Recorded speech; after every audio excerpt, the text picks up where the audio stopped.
côté politique waaye également côté justice également Fauste am na ay kii trop boobee sax la ñuy njëkkee muy Gougnafier ce mot qui risque de renvoyer Moustapha Diakhaté en prison. Oui. Gougnafier. boo koy tekki ci olof. Gougnafier mooy nit koo xam ne comme li may des fois wax Cheikh Tidiane Gomis di ko kii di ko comment dire. di koy tooñ di koy kaañoo. Gougnafier mooy nit koo xam ne. te ma la yow sa jàng bi tekkoo dara Charles René Fall lu nekk ma yàq ko yow tekkoo dara. loolu kese la sans mot ça peut être sympa ça peut être. su fi daal même Moustapha Diakhaté mooy ki jotee ak Sa Ndiogou wala du moom. du ko. yëguma woon joteem ak Sa Ndiogou. mën na nekk sol ba mbaxane bi la ma fàtte tur bi laa xamul. après naa ko mën na nekk mais dañ ko Cissé Lo la waaw Cissé Lo voilà mais dañ ko jàppee comme offense au chef de l'État aussi. c'est-à-dire que Gougnafier mooy genre yow tekk woo dara yow loo fi def dara baaxu li ngeen di def dara baaxu ci wala li ngay def dara baaxu ci yow loo def dara baaxu. et c'est un parole d'un opposant. waaw mais Gougnafier tamit xam nga Aliou balaa ngay continuer nga may ma rek xam nga fii ñun ñëpp condamné man bokk naa ci ñu condamné waa jooju saagoon fii kii président de la République. ok. nu mu toll seen waa. Azoura. c'est que nag un chef d'État. donc wax yenn yi. amoon chef de l'État la wax loolu. waaw xam nga non xaaral Aliou man xam nga. dañuy kii loolu man loolu moo tax bi ko Azoura kii ma gis ñu koy jàppale man ñooñu je ne les comprends pas. non c'est que nga wax chef d'État Gougnafier. est-ce que duñ ko bàyyi mu avancé ba pare bi may jàng école amoon naa prof boo xamante ni je pense xaw ma joolaa la xaw ma soose Casamance la dëkkoon. genre boo defee bêtise. buy dal sa kaw baat boobu lay utiliser. dëgg la léegi comme c'est sa chronique nañ ko bàyyi mu kii waaw ñu déglu la kan la mooy définition. voilà ñu déglu mais français la. Cheikh mais léegi mu nga am traduction bu la neex. voilà léegi plusieurs interprétations. selon nit ki affinité bi nga am ak moom. voilà léegi ñu bàyyi la nga yaatal. je n'ai rien compris. bien sûr man dégg mu tubaab. bien sûr ñu bàyyi la nga yaatal. amuñu ay fi. non mais waxoon politique la. waxoon politique est-ce que jar na ñu lay woo noonu comme ça ba di la téye 24 heures di la garde à vue xëy na peut-être mu am risque ñu yóbbu la kaso wala ñu yóbbu la instruction alors que man taxaw naa ne nangam taan yaayu Bassirou Diomaye Faye wala boog wala. Si c'était quelqu'un qui était dans mais Serigne Ngoundou ak Gougnafier moi je vois pas trop la différence. lan Serigne Ngoundou. Serigne Ngoundou mooy lan. Ousmane Sonko mooy Bassirou Diomaye Faye Serigne Ngoundou. Serigne Ngoundou. mais ça dépend ci nit ki rek position nit fi mu taxawee si c'est un opposant en général il critique. waaye nag du wax du kii il faut être républicain tamit. mais moi je suis d'accord. mais yooyu sax mën nañ ko defal benn bagage. yaa ngi dégg mais man li ma mënul comprendre. mooy ñu koy téye kaso. mais dafa offensé chef d'État. mais offense chef de l'État mooy lan offense chef de l'État boobu ñoom Ousmane Sonko neewoon nañu. c'est une hérésie. waaw. article 80 bi. voilà loolu beneen affaire. je sais pas si vous avez compris man ñëpp xam nga ça dépend ci position bi. bu defee mën nga ko wax ni sax boo miinu mu meral la. parce que miinu la sequ leen ko. sequ nañ ko wala sequñu ko. institution. institution. ou institution comment. le chef de l'État. non mais d'accord mais loolu fa est-ce lan la mais d'accord ok nañu dem au sérieux. waaw voilà. allez sérieux lu Gougnafier rek ku ñu wax Gougnafier rek na nga mer parce que baaxul parce que du lu baax waxutum la nga koy wax institution waaye ku ñu daggal président bu ñu daggal yaayam nag. waaw baaxul. waaye léegi comment on fait. waaye léegi d'accord léegi dañuy wax ci kaw Moustapha Diakhaté parce que noonu la demee. wala dañuy wax ci kaw un jeune qui s'appelle Azoura Fall. ñoom ñaar ñëpp. non dama lay wax non ñoom ñaar ñëpp on a constaté. mais loolu dérangé woon kenn pendant 6 mois. dérangé wu ma dérangé non déedéet ñi woote laa wax ñi dem ñu yoon. non waaw mais moi aussi yuux naa ko ba sonn. boobu saaga ndey la. waaw saaga ndey war ma kilifa réew mi yaayam. waaw. mais qui peut le plus peut le moins. d'accord mais Gougnafier. mais yow jox nga ma kii wu Gougnafier. c'est une personne sans valeur. ah qui ne fait rien de bien. lan mooy guñaafiye. Personne sans valeur. qui ne fait de rien. waaw loolu moom ko traité président de la République dañ la wax. article mais yow teg si yoon mooy lan la ma teg si yoon. d'accord ok ok waaw d'accord. bu leen toog ci pinc. jël sa président de la République. waaw traité ko d'une personne qui signifie absolument rien. waaw. wala nit bu mënul dara. waaw waaw wala yaa ko ci yoon. mais bu mën a bokk. waaw d'accord ok boo nekkee président nag. boo nekkee opposant. boo nekkee waaw nekk opposant ça donne pas le droit nga saaga président wala nga. loolu saaga la. saaga la de. ça dépend. boo waxee teg ko dara. mais non xam nga aussi yaa ngi dégg saaga dafa bëri am ay degré yaa ngi dégg am na yoo xam ne am na yoo xam ne boo leen niinul laa wax boo leen niinul boo leen waxee sa bët bu tooy na ñu ne da nga leen saaga. ah déedéet man bu soobee tool yooyu. non boo leen niinul laa wax. boo leen niinul am yoo xam ne boo leen niinul ça dépend du type de relation là il est dans une position moi je suis sûr que ni bu jàkkaarloo moom du ko wax loolu. il est dans une position d'opposant mi ngi wax te li mu tax mu wax ko dafa am leneen lu jiitu loolu moo tax mu wax ko daa am lu jiitu daa am lu jiitu loolu ñëw rek ne ko yow guñaafiye nga. lan moo ko jiitu. dafa am non li mu jiitu wax leer na wala yéen yëgu leen li xew. déedéet yëguñu ko. yëgu ko wala tu fais tu veux. non mais yëguñu ko le rappel profite aux croyants également allez-y rek. dañu taxawandoo. di ñëwandoo. Moustapha Diakhaté di joxe xalaatam ci loolu. mu ne gars yi du ñu respecter ordre protocolaire bi. waaw parce que un président de la République officiellement bu taxaw di ñëw. moom moo war a jiitu. ñeneen ñi ci ordre selon l'ordre protocolaire ñu topp ci ginnaawam. loolu doon wax ñi xamuñu dara. waaw xamuñu valeur ci sens boobu la doon waxee. waaw na yem foofu. non mais waaw yow na yem foofu waaw mais ginnaaw fii la wax. voilà guñaafiye boobu rek boo baaxul. non ni nga ko wax non dama lay wax. non. sa interprétation. non j'ai pas dit que garaawul. est-ce que jar na yenn yii. donc il faut que respecter. non dama ne oui bien sûr.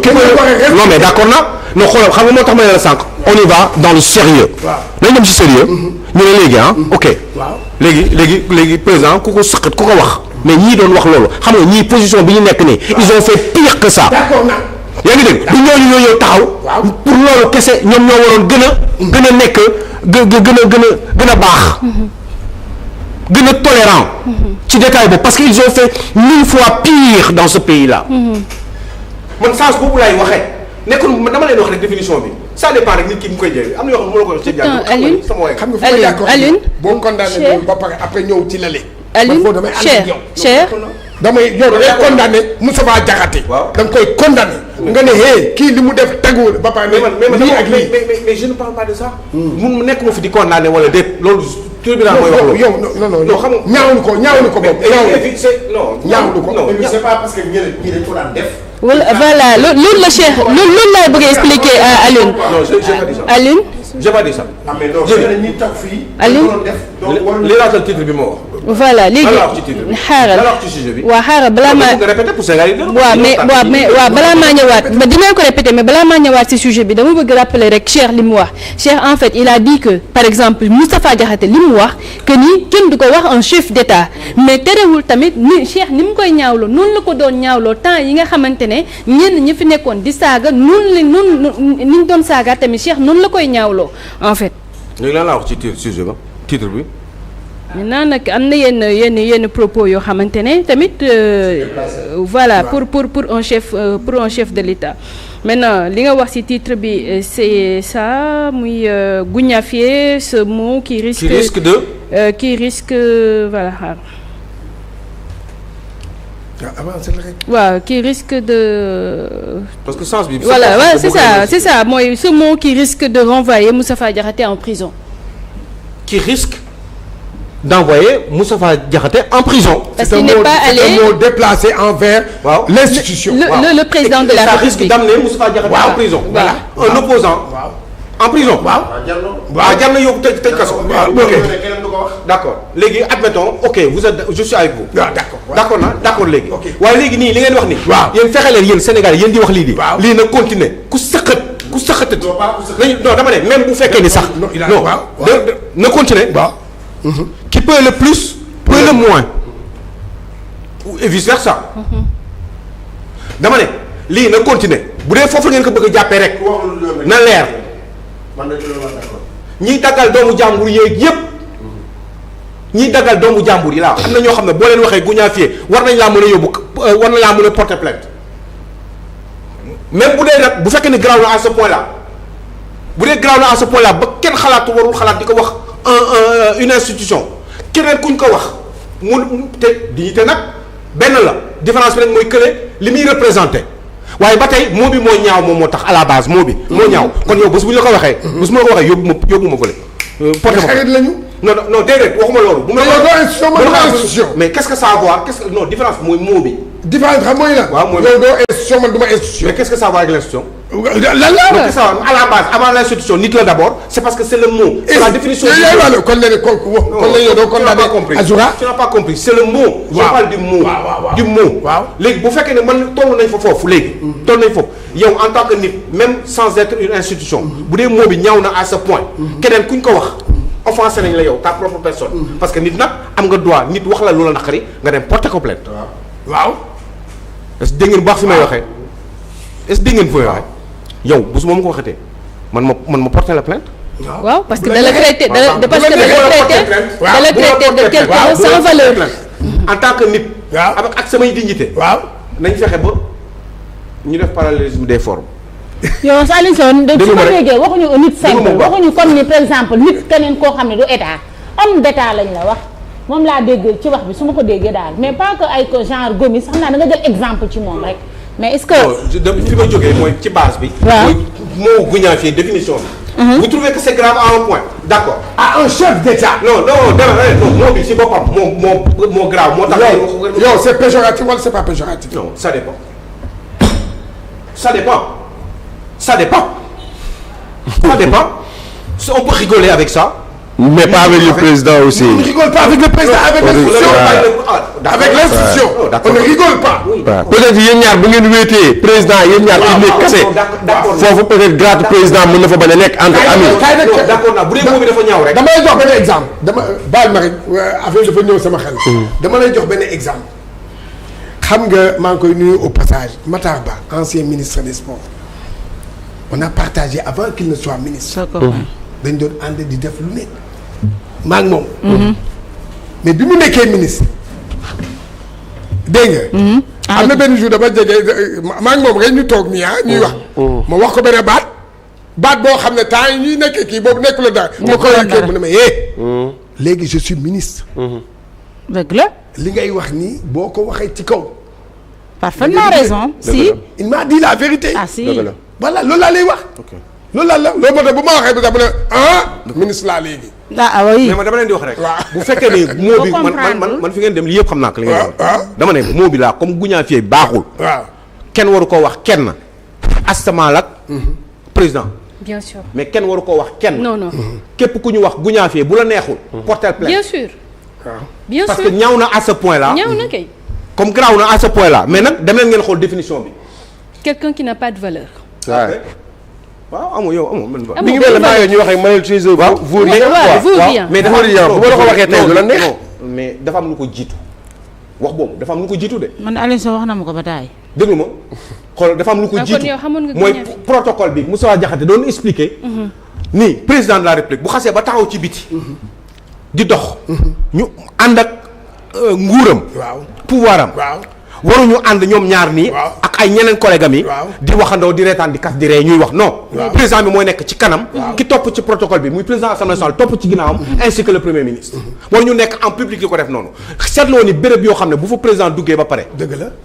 public. kenn dootul duggati. dëgg la dëgg la. mais dal na fi ñu. waaye na yem foofu. daw na fi ñu taxaw benn béréb. wax na dëgg wala xool ba foofu wax na dëgg. ba foofu wax na ba dëgg. foofu wax na foofu kenn mënulu ko dara. moom daal baat bi mu ci dugal mooy. baat boobu mu ci dugal loolu la léegi Aliou Sow. Aliou Sow il faut que rek nga kii gis nga. il a dit des vérités crues. cru c'est ça. mooy bi muy wax protocole kenn du ko fooyee. c'est vrai Sonko waxul kii buy dem bu sax muy tolloog moom amul ça n'existe pas. protocole dafa am. toog nañu fi benn même sax yow man mës naa toog émission ak yow man ma wax la ci benn protocole. mais yow da nga ko dindi woon dama la ne. même cravate. waaw cravate. couleur cravate. waaw am na couleur boo xam ne doo ko sol booy dem jàkkaarloog président de la république. dëgg la c'est vrai je suis d'accord. dafa am. C'est vrai. couleur cravate. bonne couleur la mën nañ ko. waaw bonne couleur. xoolal bu ko gën a maanaam fës. bu ko gën a fës. doo sol cravate bu ko gën a fës moom. du ko gën a supérieur daal. non fës.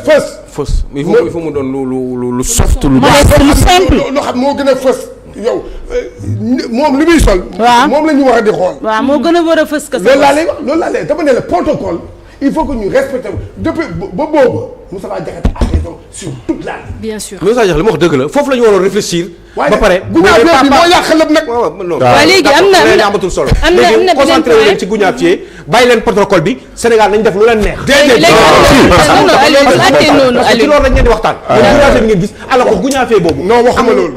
amul importance jusqu'à un certain point. d'accord fi ngeen ko teg nekku fa. d'accord non loolu am na yëg dafa rek beneen point. tey de suñu président doon leen vie sans valeur. am na beneen point Macky Sall. je suis sûr que Diomaye saaga bi ñu ko saaga moo ko gën a métti. bien sûr Macky Sall. walaay je suis sûr dëgg la. loolu moom dëgg la. te mu ngi ci dara moom nag Diomaye. Macky Sall mérite-t-il d'être secrétaire général des Nations Unies muy deuxième ponk bi. muy moom bëggoon bàyyi xel ci ay Abdou Nguer avant ñuy yeggali parce que xam naa ni rek. yow de xamoo ma woon. yal na la yàlla yokk sa leer. aussi di Lamine Niass. Abdou Nguer ak yow ak Assane Diouf yal na leen yàlla may kattan. fi ngeen nekk. ndax ba tey ji nii yaa ngeen may wax waxu Gounafié ba léegi waxu leen ma Abdou Nguer lan moo tax ñu téye ko ba tey li taxoon ñu woo ko du woon loolu téye ko woowaat ko joxaat ko leneen loolu mooy injustice ci loolu ngeen war a wax fës ci looloo am solo alors que am na koo xam ne dafa saaga sa président ba léegi mi ngi dox nee nañ dafa feebar këyit boobu kenn xamul fu ñu ko jëlee yéen yaa ngi nekk taxaw di ko seetaan kenn waxu ci. bien sûr te déjà bu Abdou Nguer bi sax dañ ko seetal parce que nee na Lamine Niass nag. voilà loolu foofu moom d'accord naa. dama xam li tax ma wax loolu. ni ñu ko waxee noonu nag ay kilifa. yu maanu wax nañ ma ci moom. lii tey bu fi nekkoon dina ci wax. dëgg la ndaxte Abdou Nguer déjà seetal nañ ko ndaxte compte bi nga xamante ne moom lañ waxoon ne moom moo ko moom am na kenn ko xamante ne moom soppeewam la moom moo ubbi compte boobu Abdou Nguer tijjiwul compte ba laalewul ak compte ba xamul sax kan moo tijji compte ba. dafa def demande de liberté provisoire. ñu bañal ko démb. ci loolu ak élément bi. pour mu toog xaar ba bisam jot. ak élément bi waaye téye ko biir kaso. ak élément bi toroxal bien sûr c'est pas normal. bien sûr di ko toroxal kon ne di ko téye liberté provisoire mën nañu ko bàyyi mu dem toog def li muy def bu heure bi jotee mu ñëw tontu. bien sûr bi ñu ko war a wooye mais ils ont préféré comme un criminel alors que gis naa ku saaga président de la République c'est ça qui est dégueulasse c'est ça qui me fout les boules. bien sûr tey tamit tey la ñuy déglu ki nga xamante ne moo di suñu maire Sophie Gladima tey tamit lañ koy déglu si li nga xamante ne moom lañ koy toppee. alors xam nga li ñu koy toppee. 197 milliards xaw ma millions. yoo xam ne matériel baa nga fa. lépp a nga fa pare terrain rek moo taxoon ci gàttal jënd nañ lépp a ngi fa. lépp même entrepreneur bi sax jógoon na pour delloo xaalis bi comme ba tey joxuñu ko terrain bi mu war a tabaxee. te cautionné wul de caution am na ñoo xam ne dañoo cautionné pour ñu bàyyi leen. ñun téye ndaw si noonu moom cautionné man ndaw si xaw ma ko. Sophie Gladima man mii tamit karaw gu weex la yor. mosu ñoo gisante téléphone rek lañ mos a déggante. mais ma koy ñaanal rek fi nga xamante ne fa la nekk mu génn fa. ñuy wax waxu Gounafié le terme Gounafié. ah mais Gounafié nag dëgg. Alioune Sow tamit Alioune Sow. ku wax loolu man maa la wax loolu ba tey dama la wax kenn ko wax. non dama ne dafa am ñu ko jiitu yoo xam ne non je parle de cette injustice qui est dans ce pays là qui existe dans ce pays là. si yooyu kuy wax da ngay wax en terme général man nekk ma di dugg ci ay détails parce que je sais que ni. Gounafié non xamul tax waaw léegi balaa ñoo duggaat balaa ñoo duggaat si débat boobu dafa wax loolu avocat am génn wax li question yi ñu ko doon posé. waaw. te loolu risque la moo tax ma wax risque. tontu si benn risque de le renvoyer en prison. parce que moom moo wax lu ñaaw ci kii. d'accord moo wax lu ñaaw kii. waaw moom nee na man du ma wuti certificat médical. waaw. nee na man cocc laa def. ah waaw moom kenn du ko wutal ay tapale. mais xam na ne def na erreur. non mais je ne parle pas de cette erreur là. fii chaque waaw Alioune voilà Cheikh may mu tuuti rek deuxième point bi ma rappelé ko muy Macky Sall mérite-t-il d'être secrétaire général des Nations Unies muy bu doon beneen laaj tamit loo si tontu. loo xam ne man. wax dëgg yàlla je voudrais qu'on en parle. en tant que nit kese. ñu joxe suñu xalaat parce que lii nii il faut yéen tam ngeen joxe ci seen xalaat. parce que Macky Sall a été président de la République du Sénégal pendant 12 ans fukki at ak ñaar Macky Sall dafa am une trajectoire de vie et professionnel et politique Macky Sall dafa xam àdduna depuis pratiquement officiellement au moins 25 ans mi ngi nekk ci wetu peggu Abdoulaye Wade fukki at ak ñaar ñëwaat nekkaat président fukki at ak ñaar am yu baax yu mu def ci réew mi am yu safaan yu mu def ci réew mi. yoo xam ne c'est de sa responsabilité directe. waaye nit du mët. Macky Sall àdduna xam ko mu am fu mu jaar Macky Sall boobu doon doomu Sénégal citoyen sénégalais secrétariat général des Nations Unies poste de responsabilité boo xamle la pour nga nekk ko il faut que àdduna choisir la mu doon nag un poste tournant un coup Asie la ñuy jëlee président bi ce n'est pas forcément obligatoire mais c'est de tradition. Bien sûr. Afrique moo koy jël un coup Amérique latine un coup en général Asie Amérique latine ak yooyu en général c'est rare que les pays du nord ñu koy jël.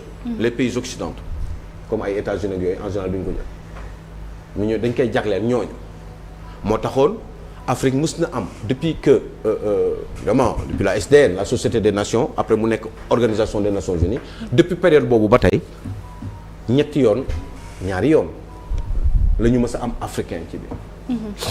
Le premier c'était un Égyptien. Boutros Ghali.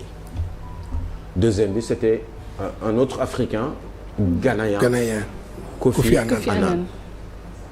tey mu tourné waat doon tour ci diggante bi am nañu ñoom am nañu ay Américains du Sud. am nañu asiatique. léegi tout poste bi comme dem leen ngeen xool wàllu film. waaw non xam nga tax may wax loolu. li nga wax dëgg la de il y a 2 ans. waaw bi may wax Macky Sall rien que par rapport ak moral. am na droit wala amul droit am na itinéraire politique boo xam ne yoon politique boo xam ne ci àddunaam. jarul muy xëccoo lii ndax déjà dafa waxoon dans sa ci parole am ci baatam. te dafa respecté loolu ma nekkatuma ci ay am na droit mandat wala amul droit mandat parce que Macky Sall wallahi maa ko wax fii Walfadjri dem na ngeen xool. boobu kenn waxagu ko parce que mën na nekk un jour. bien sûr secrétaire général des Nations Unies fii laa ko waxee boobu kenn waxagul waxu lii. boobu ñu ngi wax ci waxu 3e mandat ba ma naan ko même nga am ci droit sax sa parole sa baat warul la permettre nga beneen yow physiquement ngay amaat un 3e mandat parce que yàlla mën na la def un jour. secrétaire général des Nations Unies fii Walfadjri il y a 3 ans je l'ai dit léegi loolu tey nit ñaa ngi ci coow mais xam nga wooyu moo ñoo koy waxee nit duñu la faale parce que dañu naan waa ji voilà xamul dara ak yooyu waaye après la ñuy comprendre ndax li ma leen di waxaat nii di ngeen ko comprendre daal te dina am Macky Sall am fu mu jaar am ngir gis ñu koy àdduna bi di jàppale Chine day jàppale Macky Sall Chine bi ñuy wax ni day jàppale Macky Sall Europe kenn waxatu ko ñoom Trump dañ ko bëgg dañ koy jàppale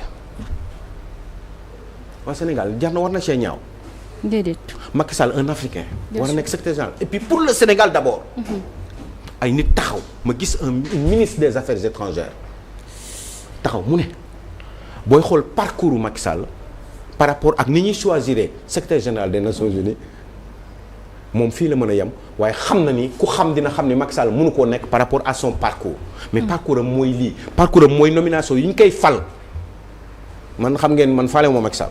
d'accord faalewu ma ñëpp yéen ñi ñëpp kon tew ma leen man mais damay wax dëgg rek te yàlla tax ak pour le Sénégal parce que ci turu Sénégal la war a nekk tey jii nii laa lay wax ni yow bu ñu la waxoon nañu lay bëgg yóbbu secrétaire général des Nations Unies yow Cheikh Diane Gomis wala ñu yóbbu la FIFA. damay tëb di dal dama koy xeex parce que Cheikh Diane Gomis la. am na Fatima Samoura bi mu fi nekkee dama kontaanoon. bi mu nekkee FIFA. kon warum nga gis Yacine Fall ak ni muy waxee.